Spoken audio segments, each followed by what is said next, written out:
We begin the news at this hour by telling you that President Bola Tinubu has begun a two-day state visit to France, marking the first official trip by the Nigerian leader in over 2 decades. French President Emmanuel Macron welcomed Tinubu at the Paris's historic Invalides complex with a ceremonial guard of honor and both national anthems. The visit focuses on strengthening economic ties and fostering partnerships between Nigeria, Africa's most populous nation, and France. Macron views this as part of his strategy to renew relations with English-speaking Africa amid France's waning influence on the continent. Tinubu expressed optimism about discussions on trade, security, and energy, aiming to attract investments to address Nigeria's challenges, including poverty and inflation. The leaders will explore opportunities in agriculture, health, education, and innovation to enhance bilateral relations.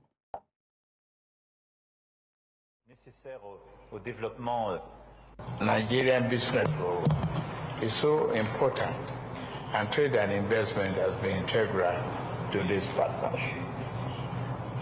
As discussed earlier on, we need to do more, promote more, invest more in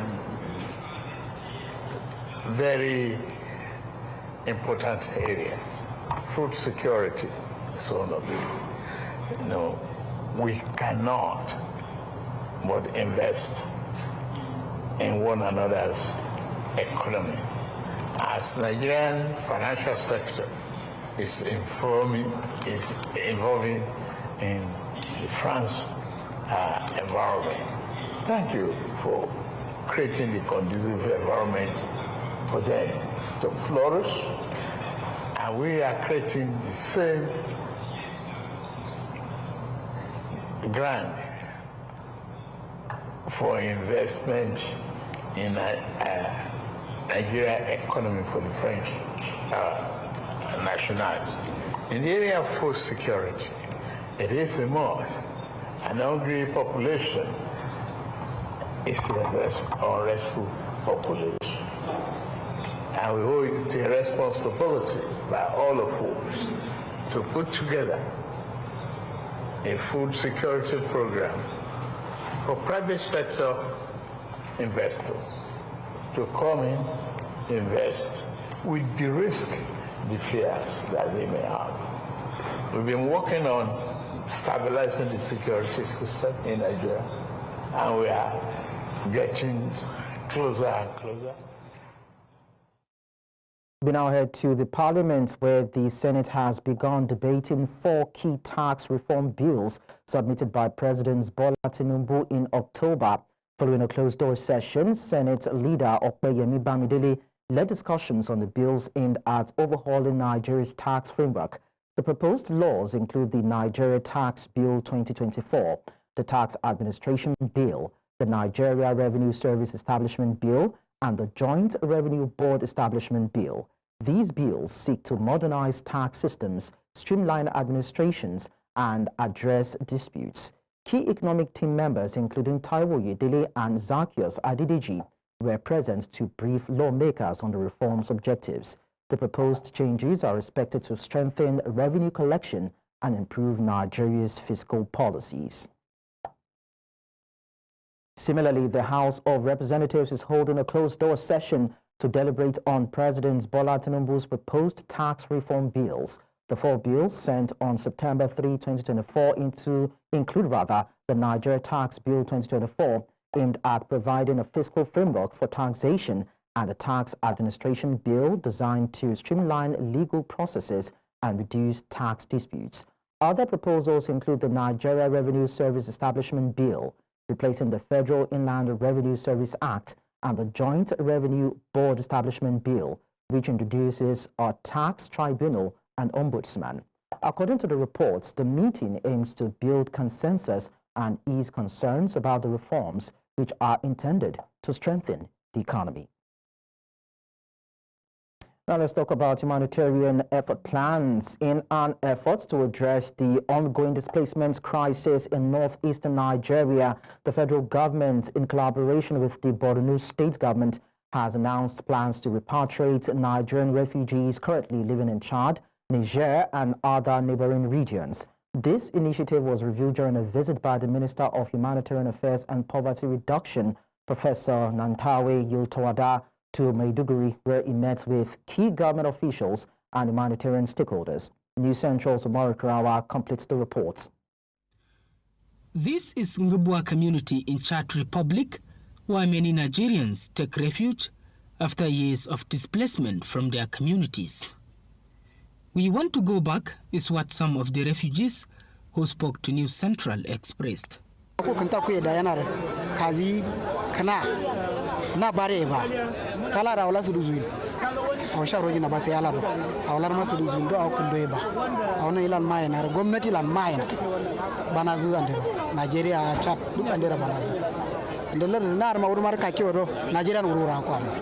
ongoing security and peace-building efforts in the Lake Chad region remains a cause the government is trying to stabilize. This delegation of the Nigerian federal government engaged in talks with the Borno state government. The intention is said to facilitate the safe return of refugees through a structured process that will provide both immediate relief and long-term solutions.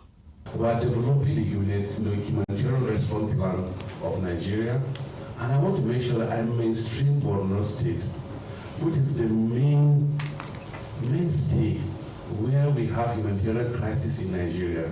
So that we mainstream the state as a focus and focal area in the humanitarian response plan of Nigeria, which we're presenting it in January. And be rest assured that we shall work with you. Most importantly, on my own side, the IDPs have stayed so long in IDP camp. It has become no more sustainable for us to keep them in the IDP camps. We want them to move out so that they can earn their means of livelihood. The repatriation process is expected to involve a phased approach, starting with voluntary returns to ensure that displaced individuals are reintegrated safely into their home communities. We are also working on durable solutions beyond just providing humanitarian help. This initiative aims to alleviate the burden on neighboring countries and help restore stability to conflict-affected areas in Borno and other parts of the northeast. In Maiduguri for News Central, Umaru Kirawa. A break will do here on the news. When we return, we'll tell you that Rivers State government has implemented 85,000 Naira minimum wage payments. We will tell you more when we're back. Don't go away. And I'll tell you that the National Population Commission has announced plans to conduct a national census in 2025, 18 years after the last census in 2006.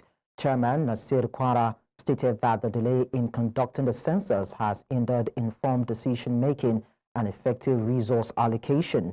He emphasized the need for accurate data to address pressing issues in rural and underserved areas. The census is expected to provide reliable data for decision-making and promote progress, inclusivity, and empowerment. Census to address sexual and reproductive health rights, gender-based violence, and inclusivity remains the focus.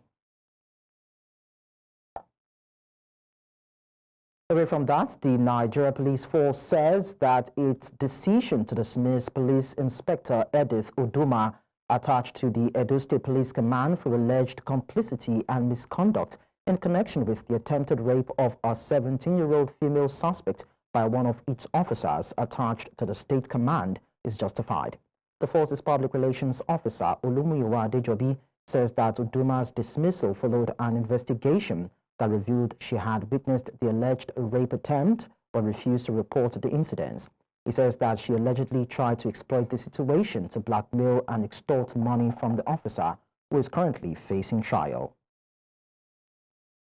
Former Police Inspector Edith Uduma was the charge room officer on duty. The video emerged online 1 week following the occurrence. A thorough investigation into the matter conducted by the Edo State Police Command uncovered that the police sergeant, identified as Sergeant Abraham Uzobo had removed the victim from the cell and taken her to an unoccupied office where he attempted to engage in sexual acts with her. Everyone culpable in this case has been sanctioned appropriately, as there is no intention to impede justice. The hearing sergeant has been dismissed and prosecuted and is currently in prison custody as the trial progresses. For Inspector Edith Uduma was also dismissed for her role, while her complicit husband has been reduced to the rank of corporal. Away from that, we talk of food security. Agriculture stakeholders have called on Nigerian farmers to join the campaign against genetically modified organisms in the nation's agricultural sector. This was during a one-day event celebrating Nigeria's food and cultural diversity in Benin City, the Edo state capital, located in the nation's south-south region. They say GMOs have negatively impacted food production in the country and called on government at all levels to urge farmers to adopt organic farming practices. Bad food. Those who are bringing contaminated food, they're all concerned about money, the profit. And they find all kinds of ways to penetrate the minds of our people. You know, so this is what we're doing. The work continues. We're not giving up. Farmers are joining us, market women are joining us, scientists are joining us, lawyers are joining us. The mass is building up. By the time you modify something that is genetic, and you remove the fundamental structure, once that is off, then it becomes dangerous and it's a danger. So she's actually very right in making that postulation. It's actually something that has been researched, and it's actually true. So everybody should stay clear from that. After all the presentations from the who is who in the gene aspect of professors and educational section, the House of Reps members seated, we are sort of convinced that we really don't need it. And away from that to reading culture, education experts in Nigeria have expressed concern over the decline in the nation's reading and writing culture, especially among students of Northern Extraction. This was during the final session of an inter-school English and essay writing competition, which was held in Kaduna State, northwest Nigeria, aimed at addressing the decline and encouraging students to embrace the culture of reading and writing. They say that there is a need for government to prioritize investments in the education sector, appealing to parents to support government's efforts. As we all know, the reading culture is dying. It is dying, the reading culture. So there is need for the revival and reawakening of this reading culture, particularly in the northern part of Nigeria. Because this is one of the reasons that we do organize such competition, to reawaken the lost glory of this reading. So government should key in, government should support us in one way or the other. There is nothing you can give to your children than quality education. And however, wherever it takes you to get it, I think parents should go after quality education for their children. Away from that, Vice President Kashim Shettima and other senior government officials have paid tributes to the former Minister of Power and Steel Development, Paul Unongo, the Vice Presidents, and several other dignitaries, including the Governor of Benue State, while speaking during the valedictory session for the former minister, who passed away on November 29, 2022, at the age of 87, and after a prolonged illness, described his life as one worthy of emulation. We do not gather here to mourn alone. This is a celebration of the life we lived, a legacy well secured. For our enormous choices, from his groundbreaking academic career to his peaceful and courageous political journey, are treated as no earthly wealth can write. They are a sacred inheritance for us, a call to emulate his example and build a nation worthy of the sacrifices he made. That believed materialistic things. He could give anything he had. And that was the beauty of this great man. There he was fighting for not only the North, the Benue, North Central, but Nigeria at large. Paul Nongo was a political philosopher of the kind, very deep in understanding of the subject of governance, not terribly attached to materialism. Has taught so many people what it is to be a one Nigeria, to love where we are as a state and part of the Great North. Let's now tell you that Rivers State's Governor Siminalayi Fubara has announced the implementation of 80,000 naira minimum wage for state workers, despite what he describes as efforts by enemies of the state to disrupt funding. Speaking at the 2025 Armed Forces Remembrance Emblem Appeal launch in Port Harcourt, Fubara said the policy has boosted civil servants' pay to between 120,000 and 140,000, bringing much-needed relief. He pledged continued support and commitments to improving welfare and governing under divine guidance. Governor Fubara also doubled the state's support for the Nigerian Legion, donating 40 million naira and honoring fallen soldiers' sacrifices, noting his personal connection as the son of a military officer. He addressed delays in employment and scholarships, promising action soon to fulfill commitments to families of fallen heroes.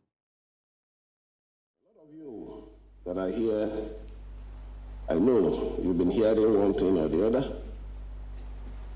But what we're doing is not different from what these fallen heroes did for our country. Some persons who have decided to be enemies of the state wanted us to experience a dark, or will I say a black Christmas. But because we're determined to make sure that the interests of River State should be the first thing, we're able, not easy, but to meet our obligation as a government. And today, I can say boldly that our civil servants are happy.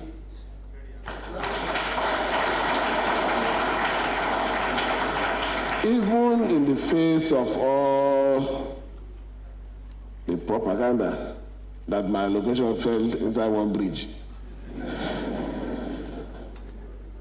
But the civil servants are happy. We are the first state, not just making the promise, but living up to that promise. Today, civil servants that were collecting 70,000 before are jubilating with 120, 140. What is the greatest joy any government can achieve? It's not, you might do some project, you might do that, but the most important thing is the happiness that you live in the hearts of people. That is the truth. People will forget. Nigeria and other parts of Africa in recent years have benefited from the Western indigenous collaboration in various sectors of the economy. While there have been astounding changes due to these collaborations, experts at Switch Fusion Tech Conference believe that there are still barriers hindering Western indigenous collaborations in Nigeria and the entire Africa. News Central's Omolololade tells us more in this report. African media and technology landscape has experienced a remarkable transformation in recent years owing to Western indigenous collaboration. Nevertheless, these advancements have been accompanied by an array of challenges. It is on this premise that the Switch Fusion at its Tech Meet series emphasized the importance of creating platforms for individuals and organizations to collaborate on a global scale. We created this sense of diagram whereby we put it in a circle, and we are that platform to amplify that circle. And we believe that if we create synergies in this regard, we'll be able to create a competitive and more viable commercial ecosystem in Africa. So if we bring all our strengths together cohesively, we believe we can make a drive, and that is what the Switch Fusion brand is about. Collaboration is key, global synchronization. However, the Nigerian creative industry is one sector that has enjoyed the positive impact of Western indigenous collaboration over the years, but must do more to harness its full potential, according to experts. Most important of any society, the creatives, creation is like the fundamental form of product for any society ever. In storytelling, it's actually collaboration, right from when you conceive your idea to when you develop the idea to when you write it to when you get it done. Filmmaking is collaboration. It's literally like almost 50 to 100 to 500 people, depending on the scale of your movie, coming together to get the story told. Experts, however, highlighted the role of the media in amplifying indigenous content while presenting it in a way that appeals to both local and international community. However, the media has a lot of work in collaborating, and in collaboration with the Western world, we need to see how we can create platforms for education, workshops, and the likes. This will enable the growth and also help the media to at least reach a certain number of persons at an ample time. You need to be able to understand what value is to them, take what you have, and then communicate it and promote it in a way that they see that this is what we need. That way you don't lose your authenticity. While Western indigenous collaboration has continued to put the country, its people, and its market on a global pedestal, all stakeholders must leverage technology for it to thrive. In Lagos for News Central, I am Omolola Ololade. Relatedly, Premier West African financial institution First Bank has pledged its unwavering commitment to the realization of the China-Africa Interbank Association's objectives within the shortest possible time. The Chief Executive Officer of the First Bank Group made this declaration during the 2024 China-Africa Interbank Association Forum, which the bank hosted in Abuja. Our correspondent Joshua Imarai reports. The need to join hands in advancing modernization and strengthening China-Africa trade, industrialization, and economic diversification was the focus of the Premier West African Financial Institution hosted the 2024 China-Africa Interbank Association Forum in Nigeria's capital, Abuja. The event witnessed the convergence of participants from across Africa.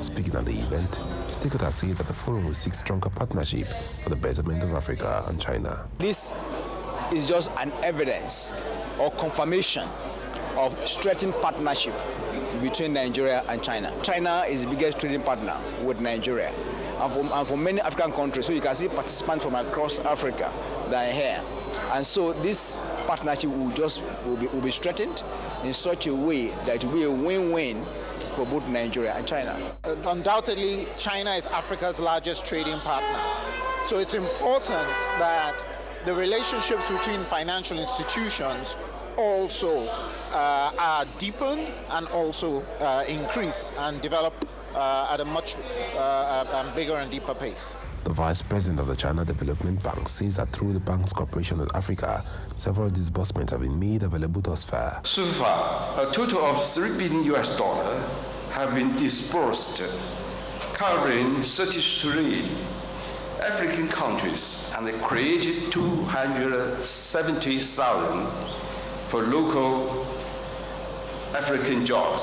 CDB has promoted integration of industrial and supply chains to support Africa industrialization. Nigeria's Vice President, who was represented at the event, assured of government's commitment to ensuring the success of the partnership. The promise shown by all stakeholders is highly encouraging, and we are determined to ensure that these collaborations continue to thrive. Experts say that the growing cooperation between financial institutions in China and their counterparts in Africa is poised to strengthen bilateral relations on the continent. They say that this collaboration will drive deeper integration between the financial sectors of both continents. In Abuja for News Central, I am Joshua Imarai. In the African setting, boys are heirs. They are given more responsibility. They're expected to bear so much. They're left uncared for while so much attention is paid to the girl child. While the uncared boys are turned into street urchins, kidnappers, robbers, and fraudsters in the south, the northern part of the country is breeding almajiris, bandits, and terrorists. It is against this backdrop and a strong desire to stem this trend that concerns stakeholders who are seeking technology and a means to take the Nigerian boy child out of the streets. Education is said to be the most powerful weapon that we can use to change the world, and technology also has systematically changed how we learn, how we live, and how we do things. Experts in child education say preparing the boy child, especially from Nigeria, for the big shift in web application with courses and programs to bridge this skill gap is the way to go. For Nigeria and Africa to catch up with their counterparts abroad in the emerging world of artificial intelligence, the Boy Code will provide support in a way that suits students' needs, including but not limited to providing laptops, software, seasoned professionals, internship opportunities, and so much more to aid learning. To build the kind of boy that will become a man that will look for in the society, will look forward to in the society, has to do with education, the environment, peer pressure, innovation, media information, goals and dreams, physical attributes,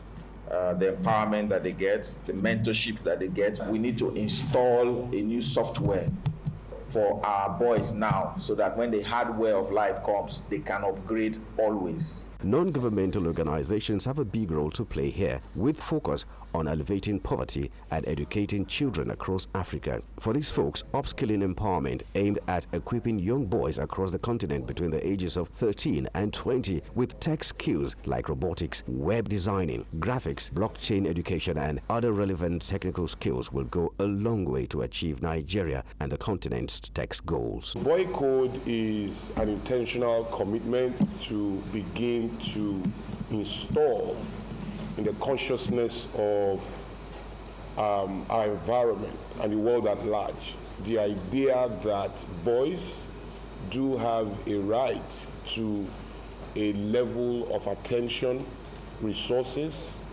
globally, and that this attention and resources are existential rights. It's a global call to action. It's a blueprint for the future, a convergence of ideas, and a celebration of resilience and brilliance that lies within our young men. It is a space where boys can come together to redefine leadership, embrace vulnerability, and create a ripple effect of transformation that will touch families, communities, and nations. The ongoing work seeks to make sure that the next generation of men who are now boys are equipped with the information, tools, and mentorship they need. In South Africa, 3 teenagers aged between 16 and 19 have resurfaced from Shaft 10, where they had spent several months underground.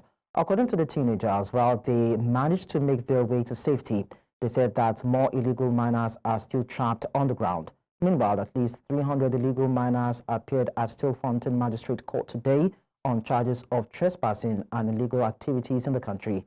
They were denied bail. However, amid this rescue mission,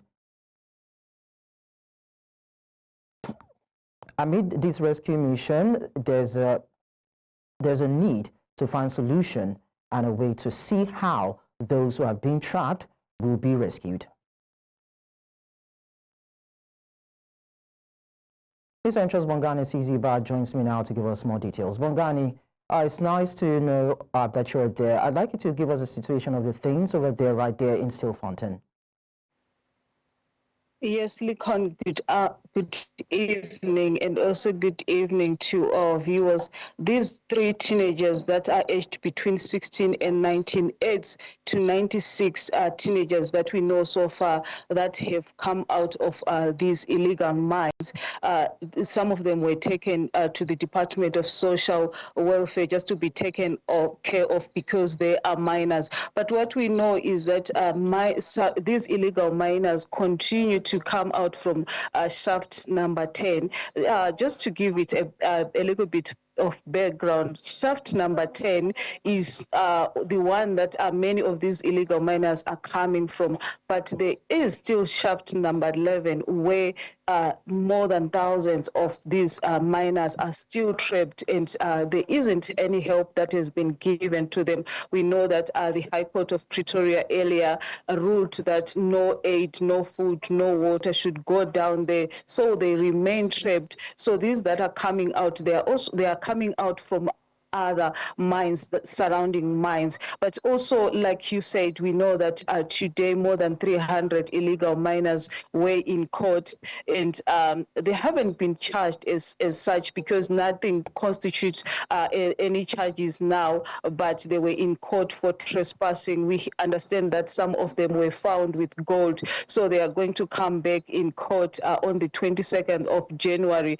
just because now the investigations are still going on, so they will come back then. But also we know that the Minister of Police, that is Senzo Mchunu, will be in this community tomorrow just to speak to the community members. When I was reading the statement, it says that he's coming to calm down the community members. Then one asked, what is the minister coming to calm down the members, the community members for? Because what these community members are saying, they want their relatives that are down shaft number 11 to be rescued, but this hasn't happened. But we also spoke to other community members who also said that they are now scared of their lives because they are the ones who are on the forefront speaking about this rescue, that it is taking time. So that they were saying that police are following them in their homes and threatening them. So now they are afraid, or rather scared, to speak out and ask questions the government why they are taking this long. But we also saw the human rights lawyers also coming in just to get that survey and speak to the communities to hear their grievances. We know that they are the ones that took an appeal to the High Court to say that the government and the police has to send aid down the mine. So a lot of things have been happening around these communities, but we keep on tracking on what is happening and give our viewers more information about these illegal miners that still remain trapped here in Stilfontein. Okay, Bogani, before I let you go, in as much as this has morphed into a judicial matter, are there efforts to actually rescue those who have been trapped? We're talking about over 300 illegal miners still trapped under that mining shaft. So are there rescue efforts to actually ensure that these people are rescued alive? Lincoln, so far I can safely say that we have not seen any rescue efforts. We're expecting that the rescue efforts will start on Monday, but up until now, what we have only been seeing is just police that are just guarding these shafts, but we have not seen any rescue efforts. So these are some of the questions that as media we are going to be asking the Minister of Police tomorrow when he comes to Stilfontein, when he will be having that conversation with the communities here. But I can safely say that the rescue operations have not resumed here. What we are only seeing is illegal miners that are coming out from other shafts that are around this place. But the main one, shaft number 11, there is nothing that is happening there. We have not seen any rescue operations that are in place. Let's move on anyway. We take you to East Africa, in eastern Uganda to be precise, where landslides have devastated Masugu village, with at least 30 people feared dead. Heavy rains have caused widespread flooding and damage, with multiple villages affected. The rescue efforts are underway, but the toll is expected to rise. The government has issued a national disaster alert, and emergency teams are working to reach stranded motorists. The full extent of the damage is not yet clear, but videos and photographs show significant destruction. Outside of the African continent, we'll tell you that Russian President Vladimir Putin says a massive air attack against Ukraine was Moscow's response to Ukrainian strikes on Russian territory using Western missiles. Putin had already threatened punishment against Ukraine's partners for allowing Kiev to deploy weaponry provided by the West to attack targets on Russian territory. According to Putin, 17 targets had been hit after Russia unleashed over 90 missiles and 100 drones, the kind of specificity the president never provides. Earlier, our international correspondent, Afia Hagen, spoke to us on this development. Has said that this was in response to Ukraine using those ATACMS missiles, those US donated and US-made missiles used to strike positions in Russia. So Russia retaliated, hitting the energy grid, hitting electricity, gas, everything basically that provides energy to Ukraine. And so you have rolling blackouts at the moment. You have areas that have been cut off that don't have any water and no electricity, like I said. And this is a really, really huge blow for the Ukraine, absolutely. All week this week, certainly, but last week, with the decision that those ATACMS missiles could be used, those US-built, US-donated missiles, is really up the ante. And then you had Russia saying that perhaps they could use weapons that were nuclear, you know, dropping the N-word, which really, really scares people, doesn't it, when we start talking about nuclear weapons. But the ante has certainly been up. Look, Russia made close to 1,500 strikes on Ukraine on Sunday night alone, to about half of the country's regions, and striking key places like oil depots, like energy centers, like we have experienced overnight.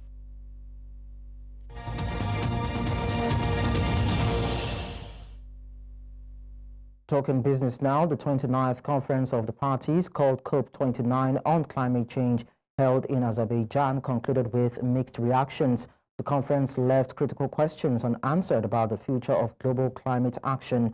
One of the key issues that took center stage was climate financing. The $300 billion climate finance target sparked debates about its adequacy for addressing the needs of developing nations most affected by climate change. Despite calls for a $1 trillion commitment, developed countries fell short, further highlighting the persistent disparity in global responsibility and resource allocation. Fadel Kabub, our senior advisor at Power Shift Africa in Nairobi, Kenya, shared his thoughts on whether there are systems in place to ensure that if these climate finance funds are pulled together, they will be utilized for their intended purpose. In Paris, and was supposed to be delivered by 2022, most of which was delivered in the form of loans, non-concessional loans that contribute to economic entrapment. The high-quality finance that the Africa Group and the rest of the Global South was asking for should come in three types of financing. Number one, grants, not loans and further economic entrapment. Number two, cancellation of all climate-related debts that have pushed so many countries into debt crisis because of intensifying climate events in the last few years. And number three, transfer of what we call life-saving technologies to allow us to manufacture and deploy the building blocks of resilience and adaptation. And that is precisely what was not described in the text of COP29 in the final agreement. We only see the $300 billion coming from a variety of sources, most of which will be private sector, extractive investments, false solutions, and dangerous distractions like pollution permits, for example, to greenwash the emissions of the global north. The other thing to keep in mind is that this supposedly big number, the $300 billion, to be delivered by 2035, if you adjust it in net present value to today's money, we're talking about $175 billion in real terms in today's money. And if you put it in context, Africa this year is paying $163 billion in debt service. So just the debt service of 2024 alone wipes out whatever this thing is that we call climate finance from the global north. So that.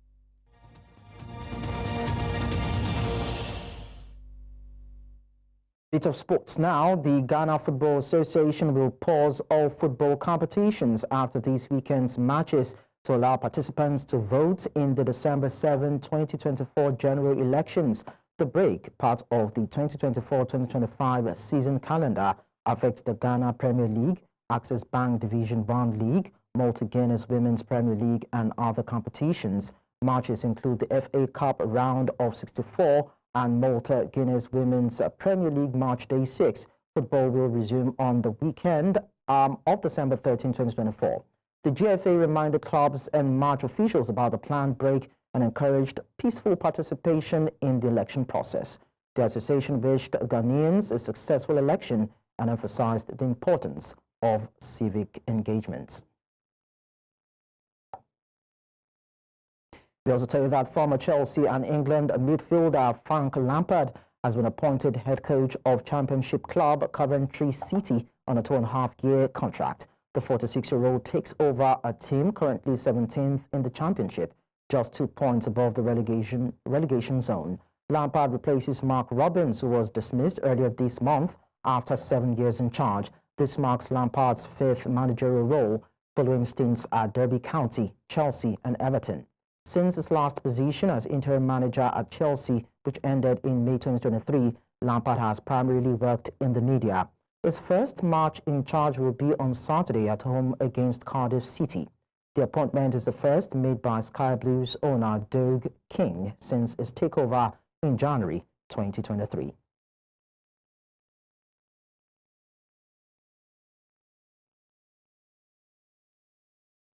And that's all at this hour, but before we go, we'll look at our top stories again. President Emmanuel Macron hosts President Bola Tinubu during official trip to France. Nigerian Parliament opens discussions on President Bola Tinubu's tax reform bills. We also told you that death toll feared to rise as rescue efforts continue in Uganda landslides. You can watch News Central live on DSTV channel 422, Star Times channel 274, Apple TV and YouTube. Many thanks for watching. I am Lekon Onobanjo.